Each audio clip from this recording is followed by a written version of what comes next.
दोस्तों नमस्कार, मैं शोभित मिश्रा स्वागत करता हूं आप सभी का अपने YouTube चैनल यूनिक सॉल्यूशन में। चलिए आज हम लोग भारतीय राज्य व्यवस्था के अंतर्गत भारतीय संविधान की ऐतिहासिक पृष्ठभूमि देख रहे थे और जिसका पार्ट 1 हम लोग कंप्लीट कर चुके थे। आज उसी श्रृंखला को आगे जारी करते हुए उसी ऐतिहासिक पृष्ठभूमि का पार्ट 2 आपके सामने लेकर आया हूं और समझते हैं भारतीय संविधान में को बनाने के लिए जो आगे भारत शासन अधिनियम या जो भारतीय परिषद अधिनियम आए हैं वो क्या हैं और उनका क्या महत्व है संविधान की ऐतिहासिक पृष्ठभूमि में।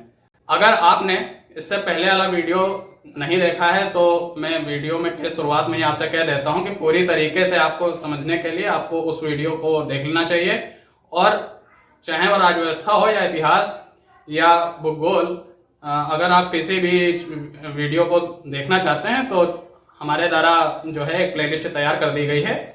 आप प्लेलिस्ट में जाकर के वीडियो को देख सकते हैं और वो देख करके अपना ज्ञानवर्धन भी कर सकते हैं। तो चलिए प्रारंभ करते हैं भारतीय संविधान का ऐतिहासिक पृष्ठभूमि का पार्ट 2। पहले पार्ट में हम लोगों ने चर्चा की थी कि 1773 का रेगुलेटिंग एक्ट आया, उसके बाद में 1784 में पिट्स इंडिया एक्ट आया था और 1833 के चार्टर अधिनियम और 1853 के चार्टर अधिनियम की हम लोगों ने चर्चा की थी। आप एक बात ध्यान रखें कि 1773 में जो एक्ट था उसे रेगुलेटिंग एक्ट बोल रहे थे, 1784 में जो एक्ट था उसे पिट्स इंडिया एक्ट बोला गया। उसके बाद में हम लोगों ने 1833 पढ़ा था, लेकिन उससे पहले भी एक 1813 का चार्टर अधिनियम था और 1813, 1833 और 1853 जो यह एक्ट थे इनको चार्टर अधिनियम बोला जाता है। और उसके बाद में 1857 की महान क्रांति होती है जिसे भारत का प्रथम स्वतंत्रता संग्राम बोला जाता है या सिपाही विद्रोह के नाम से भी जाना जाता है। और उसके बाद में 1858 का जो अधिनियम आया, 1919 का जो अधिनियम आया और जो 1935 का अधिनियम आया उनको भारत शासन अधिनियम बोला गया। और 1861, 1892 और 1909 का जो अधिनियम आया उनको भारत परिषद अधिनियम बोला गया।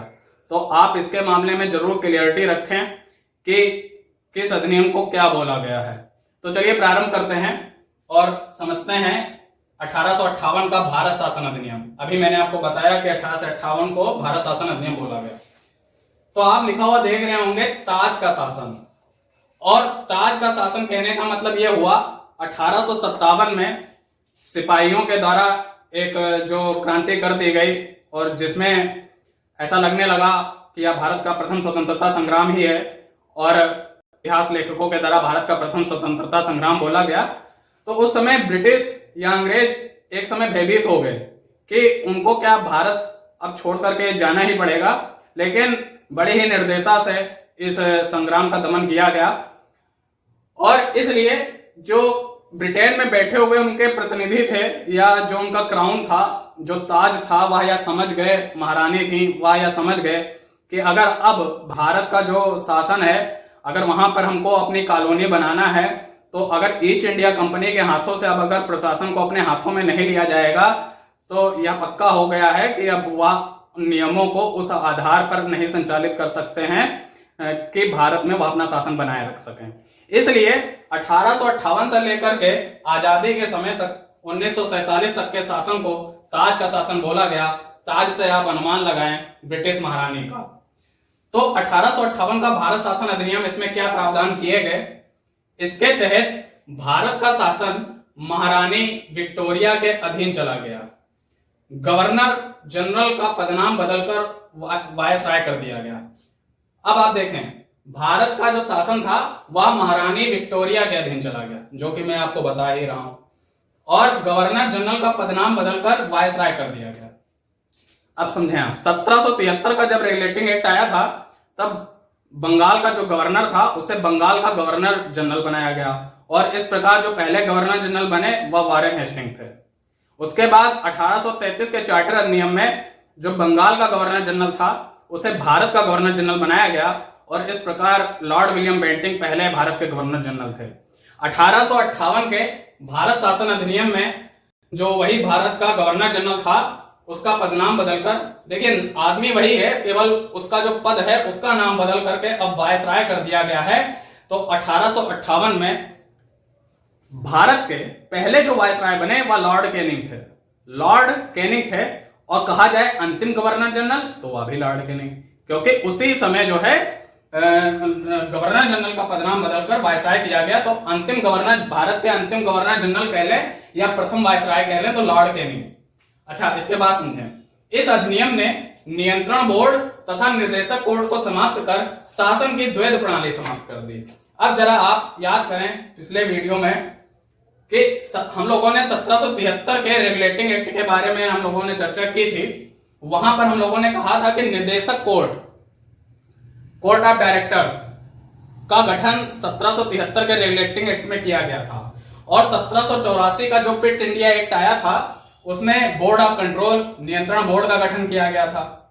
तो 1784 के पिट्स इंडिया एक्ट में क्या किया गया कि जो है निर्देशक कोर्ट था, कोर्ट ऑफ डायरेक्टर्स जो था, इसको यह काम दिया गया कि वह कंपनी की व्यापारिक गतिविधियों को देखे, कंपनी की व्यापारिक गतिविधियों को देखे, वाणिज्यिक मामलों को संभाले, और जो नियंत्रण बोर्ड है, जो बोर्ड ऑफ कंट्रोल है, वह कंपनी के प्रशासनिक और राजनीतिक मामलों को संभाले। तो इस अधिनियम में क्या होता है ना कि नियंत्रण बोर्ड और जो निर्देशक बोर्ड, इन दोनों को समाप्त कर शासन की द्वैध शासन प्रणाली समाप्त कर दी। मतलब कि आप देखेंगे इस प्रकार एक ही कंपनी जो है उसमें दो शासन की नीतियां हैं, एक तो बोर्ड ऑफ कंट्रोल और दूसरा कोर्ट ऑफ डायरेक्टर्स। तो यह जो द्वैध शासन प्रणाली थी, इसको भारत शासन अधिनियम 1858 के द्वारा समाप्त कर दिया गया, खत्म कर दिया गया। आगे देखते हैं, एक नए पद भारत के राज्य सचिव का सृजन किया जाता है। भारत के राज्य सचिव का सृजन किया जाता है, और यह जो राज्य सचिव जो व्यक्ति था, यह व्यक्ति कोई ना कोई ब्रिटिश कैबिनेट का ही व्यक्ति होता था। ब्रिटिश कैबिनेट का ही व्यक्ति जो होता था उसको राज्य सचिव बोला गया। तो एक नया पद भारत के राज्य सचिव का सृजन किया गया, और इस सचिव की सहायता के लिए एक 15 सदस्यीय परिषद का गठन किया गया। इस सचिव की सहायता के लिए 15 सदस्यीय परिषद का गठन किया गया, और यह जो परिषद थी यह एक सलाहकार और निगमित निकाय थी। निगमित निकाय का मतलब क्या हो गया कि जिसका प्रधान भारत का राज्य सचिव होता था, और वह उसको नियंत्रण में ले सकता, उसके ऊपर उसका नियंत्रण होता था, या आप कह सकते हैं कि हेड जो होता था इस परिषद का, वह भारत का सचिव ही है। लेकिन जो 15 सदस्यीय जो परिषद है उसका मुख्य कार्य जो है सचिव की सलाहकार के जो काम के लिए हैं, उसके लिए इस परिषद का गठन किया गया। अच्छा, आप एक बात ध्यान रखें कि इस निगमित निकाय की वजह से जो यह राज्य सचिव, जो भारत का राज्य सचिव है, इसको इंग्लैंड में या भारत में मुकदमा दायर करने का हक मिल गया। जो यह राज्य सचिव है, इस परिषद की मदद से उसे इंग्लैंड में या भारत में मुकदमा दायर करने का हक मिल गया। तो इस प्रकार आप देखें कि 1858 के भारत शासन अधिनियम में प्रमुख बिंदु क्या थे कि महारानी विक्टोरिया के अधीन जो था भारत का शासन चला गया, गवर्नर जनरल का पदनाम बदलकर वायसराय किया गया, प्रथम वायसराय लॉर्ड कैनिंग हुए। इस अधिनियम ने बोर्ड ऑफ कंट्रोल और कोर्ट ऑफ डायरेक्टर्स को समाप्त कर द्वैध शासन प्रणाली को समाप्त कर दिया। एक नए पद भारत के राज्य सचिव का सृजन किया गया, उसकी सहायता के लिए 15 सदस्यीय परिषद का गठन किया गया जो सलाहकार और निगमित निकाय थी, और यह इंग्लैंड और भारत में मुकदमा दायर कर सकती थी। अच्छा, इसके बाद में मैंने आपको बताया कि 1861, 1892 और 1909 के जो अधिनियम आए उनको भारत परिषद अधिनियम बोला गया, और उसी में पहला अधिनियम 1861 का भारत परिषद अधिनियम समझे आप। इसके द्वारा कानून बनाने की प्रक्रिया में भारतीय प्रतिनिधियों को शामिल करने की शुरुआत की गई। अब अच्छा आप समझें, क्या आप कहीं भारतीय प्रतिनिधि इससे पहले भी आपने पढ़ा था? हाँ, तो आप याद करें पिछले वीडियो के बारे में, उसमें आपने 1853 में सुना था कि गवर्नर जनरल की परिषद में 6 पार्षद जोड़े गए जिन्हें विधान पार्षद कहा गया।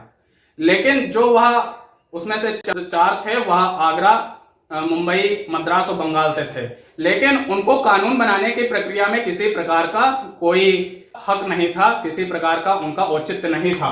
लेकिन अब अंग्रेज यह समझ चुके हैं, अंग्रेज यह समझ चुके हैं कि अगर भारत में अगर शासन करना है तो भारतीयों को अगर कानून बनाने की प्रक्रिया में नहीं शामिल करेंगे तो भारतीय फिर से विद्रोह करेंगे। तो अंग्रेजों का एक लक्ष्य कुछ इस प्रकार से हो गया था कि भारतीयों को किसी ना किसी तरह एक कहते हैं कि उनको एक लॉलीपॉप दे दिया जाए और केवल उनको यह कह दिया जाए कि वो जो है उससे अपना टाइम पास करें, लेकिन मुख्य कार्यकारी शक्ति जो थी वो उन्हीं के पास थी।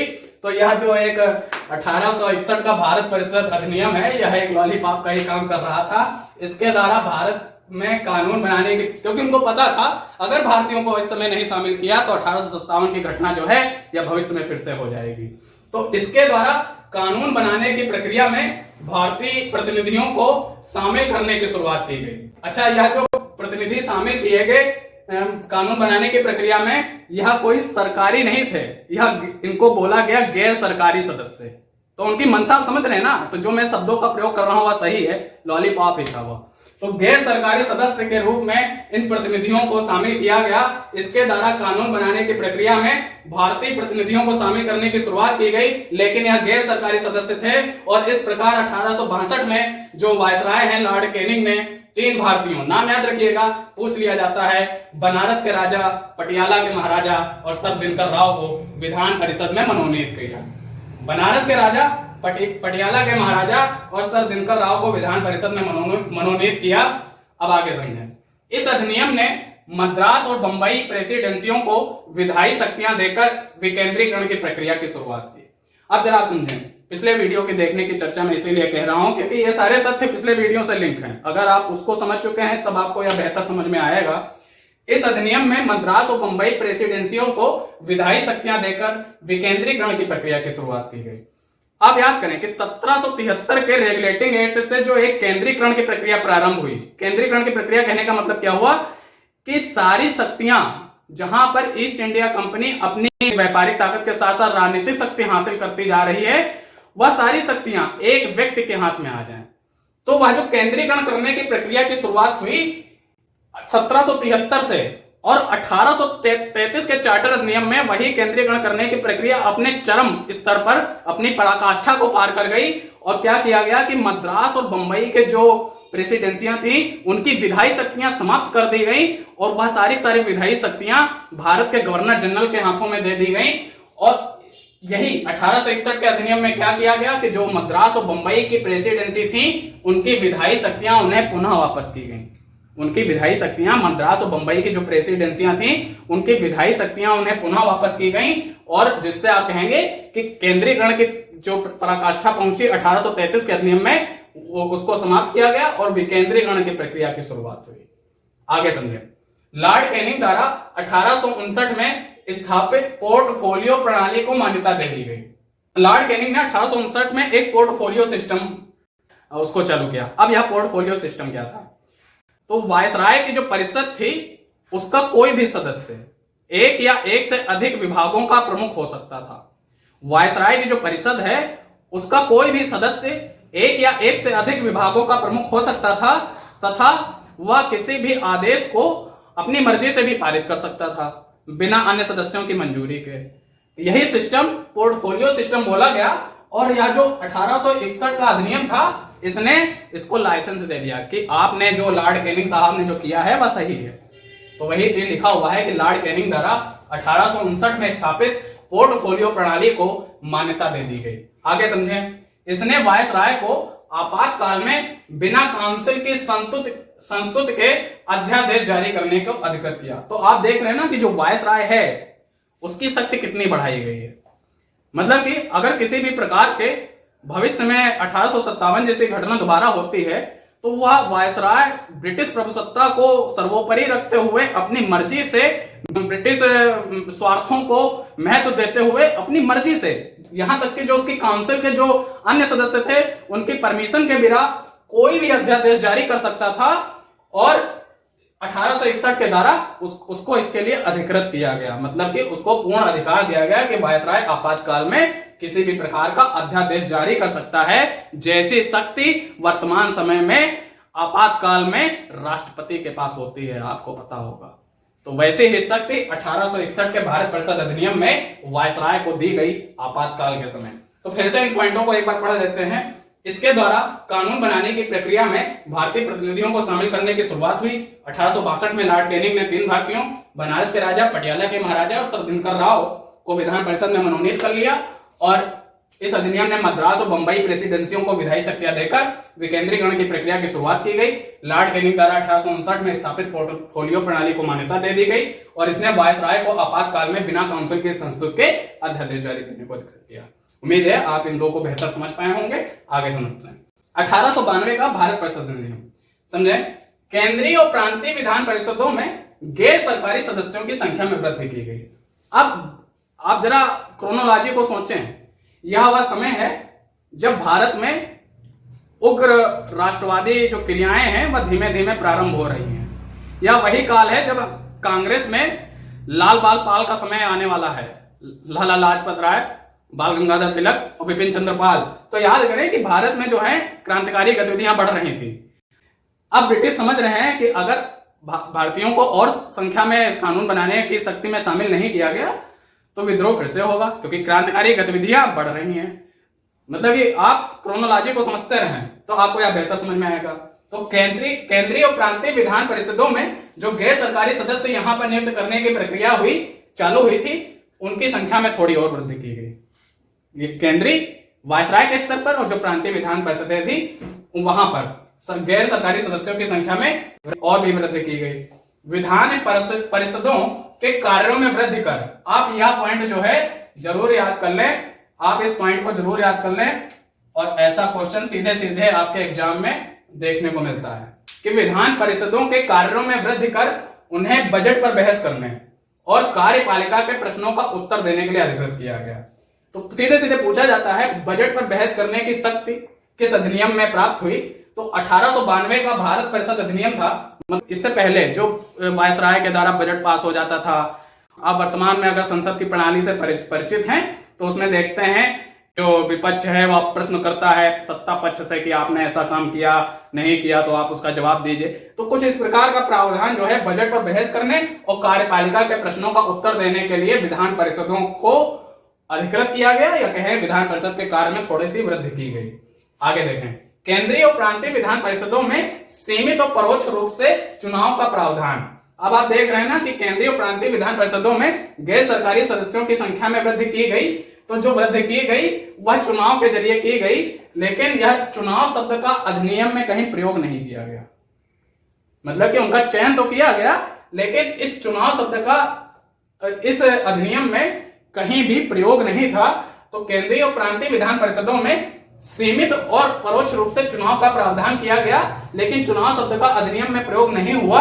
और यह जो प्रांतीय विधान परिषदों में जो आप देखेंगे एक मतलब कि कह सकते हैं सेल्फ डिपेंडेंट हुए प्रांतीय विधान परिषदें, वह 1937 में जाकर हुई।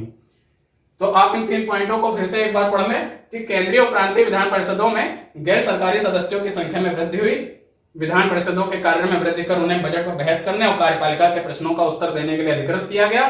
केंद्रीय और प्रांतीय विधान परिषदों में सीमित और परोक्ष रूप से चुनाव का प्रावधान, लेकिन चुनाव शब्द का अधिनियम में कोई प्रयोग नहीं। तो इस प्रकार आप देखेंगे कि 1858 के भारत शासन अधिनियम, 1861 का भारत परिषद अधिनियम, 1892 का भारत परिषद अधिनियम, यह 3 हम लोगों ने इस वीडियो में कवर किया। पिछले वीडियो में 1773, 1784, 1833 और 1853 इससे पहले के समझे थे। अभी और भी इसके 2 पार्ट आने बाकी हैं। तो उम्मीद है आप इस वीडियो से कुछ ना कुछ सीख पाए होंगे। वीडियो अगर आपको पसंद आता है तो वीडियो को आप लाइक शेयर करना ना भूलें और साथ में चैनल से जुड़े रहने के लिए चैनल को सब्सक्राइब करें। धन्यवाद।